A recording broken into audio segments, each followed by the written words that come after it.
हरे कृष्णा। चलिए जानते हैं राधाष्टमी किस दिन मनाई जाएगी, पूजा करने का शुभ मुहूर्त क्या रहेगा और यह भी जानेंगे कि राधाष्टमी व्रत की शुरुआत कैसे हुई। राधाष्टमी एक पवित्र हिंदू त्योहार है जो भगवान कृष्ण की दिव्य पत्नी और निस्वार्थ प्रेम भक्ति और पवित्रता की प्रतिमूर्त देवी राधा के जन्म उत्सव का उत्सव मनाया जाता है। यह भाद्रपद माह के शुक्ल पक्ष की अष्टमी तिथि को मनाया जाता है जो आमतौर पर जन्माष्टमी के 15 दिन बाद आता है। 2025 में राधाष्टमी वृंदावन, बरसाना, मथुरा और भारत के विभिन्न हिस्सों में बड़ी श्रद्धा के साथ मनाई जाएगी। इस साल 2025 में राधाष्टमी तिथि 31 अगस्त 2025 रविवार के दिन मनाई जाएगी। अष्टमी तिथि प्रारंभ होगी 30 अगस्त 2025 दोपहर 10:46 से और अष्टमी तिथि समाप्त होगी 1 सितंबर 2025 देर रात 12:57 पर। राधाष्टमी क्यों मनाई जाती है, इसके पीछे क्या कारण है, आइए जानते हैं। राधाष्टमी राधा रानी के प्रकाट्य के उपलक्ष्य में बनाई जाती है जो भक्ति के सर्वोच्च स्वरूप का प्रतिनिधि होती है। जहाँ जन्माष्टमी भगवान कृष्ण के जन्म का प्रतीक है, वहीं राधाष्टमी उन्हें पूर्ण करने वाली दिव्य प्रेम की आत्मा राधा रानी का उत्सव मनाते हैं। आइए जानते हैं राधाष्टमी पूजा की विधि, किस प्रकार पूजा अर्चना करने से राधा रानी खुश होती हैं और आपकी सारी मनोकामनाएं पूर्ण करती हैं। इस दिन राधा रानी की पूजा अत्यंत शुभ मानी जाती है। घर पर राधाष्टमी की पूजा आप इस प्रकार करें। ब्रह्म मुहूर्त में उठें और स्नान करें। स्वच्छ पीले या लाल रंग के वस्त्र पहने। अपने पूजा स्थल को फूलों, दीपों और राधा कृष्ण की मूर्तियों से सजाएं। पूजा के दौरान आप मूर्ति को पंचामृत, दूध, दही, शहद, घी और चीनी से स्नान कराएं। कमल के फूल, तुलसी के पत्ते, केले और पेड़ा या माखन मिश्री जैसी मिठाइयाँ आप चढ़ा सकते हैं।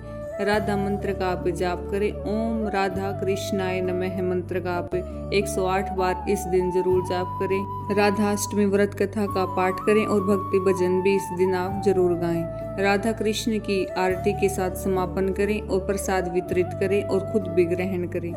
राधाष्टमी व्रत करने से घर में खुशहाली आती है और सुख, शांति, समृद्धि आपके घर में वास करेगी। इसलिए आप इस दिन पूरे श्रद्धा और निष्ठा भाव से इस व्रत को जरूर रखें। व्रत के दौरान आपको किन किन बातों का ध्यान रखना है, आइए वे भी जान लेते हैं। केवल फल, दूध या सात्विक भोजन ही आप इस दिन खाएं। अनाज, मांसाहारी भोजन, शराब, प्याज, लहसुन से बचें। जप और ध्यान के माध्यम से आध्यात्मिक रूप से आप सक्रिय रहें और मंत्रों का आप इस दिन जरूर जाप करें। आइए जानते हैं इस व्रत की कैसे शुरुआत हुई। राधाष्टमी व्रत की पौराणिक कथा। पद्म पुराण के अनुसार राधा बरसाने में वृष भानु और कीर्ति देवी के घर प्रकट हुई। सामान्य जन्मों के विपरीत वे एक तालाब में कमल के फूल में एक दिव्य बालिका के रूप में प्रकट हुई। राधा ने तब तक अपनी आंखें नहीं खोली जब तक कृष्ण उनके सामने प्रकट नहीं हुए। यह इस बात का प्रतीक है कि उनका अस्तित्व केवल कृष्ण से प्रेम और उनकी सेवा के लिए था। यह कथा दिव्य प्रेम और सार को दर्शाती है। निस्वार्थ, शाश्वत और शुद्ध उनका कृष्ण के प्रति अपना प्रेम था। 31 अगस्त 2025 को राधाष्टमी मनाई जाएगी। इसका पूजा का शुभ समय सुबह 11:05 से दोपहर 1:38 तक रहेगा। आप इसी समय में पूजा पाठ करें। इस दिन जो भक्त उपवास करते हैं, राधा जी की विशेष पूजा करते हैं। शास्त्रों के अनुसार मध्याह्न काल में पूजा करना सबसे शुभ माना गया है। राधाष्टमी राधा रानी के प्रकट होने का प्रतीक है और उनका स्मरण हमेशा श्री कृष्ण के साथ किया जाता है।